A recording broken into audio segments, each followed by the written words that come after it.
నేను ఒక్క మాట మీరు సహృదయంతో అర్థం చేసుకోగలిగితే, విన్నవిస్తే నన్ను మీరు విశాల హృదయంతో మన్నించగలరనుకుంటున్నారు.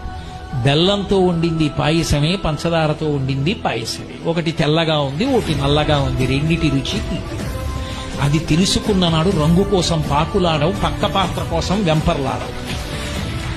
నాలో కనపడనిది ఏది సీతమ్మలో కనపడి నువ్వు చచ్చిపోయావురా, నీ వెర్రి కామానికి ఏం చేశావో తెలుసా రావణ అని అడిగింది. ప్రపంచాన్ని గడగడలాడించగలిగిన వాడు ఇంద్రుణ్ణి గెలవగలిగిన కొడుకుని కన్నా నీ కామానికి పరకాంతని తెచ్చి కొడుకుని యుద్ధానికి పంపి చంపేశావు. నా కొడుకుని, నీ తమ్ముణ్ణి చంపేశావు, కుంభకర్ణుణ్ణి. ఇప్పుడు నువ్వు చచ్చిపోతే నీ తమ్ముడు విభీషణుడు నీ తల కొరివి పెడతాడు. రేపు నేను చచ్చిపోతే నాకు తల కొరివి పెట్టే కొడుకుని మిగల్చకుండా చచ్చిపోయిన దౌర్భాగ్యుడా, నీ కామం నిన్ను చంపింది. చెప్పరా సీతమ్మ ముందు సుందరకాండలో? ఒళ్ళు దగ్గర పెట్టుకోకపోతే అన్ని వేళలా వయసు ఉంటుందా, అన్ని వేళలా శరీరంలో ఓపిక ఉంటుందా? ఎంత తేలికగా ఓపిక ఉంటుందో అంత తేలికగా ఓపిక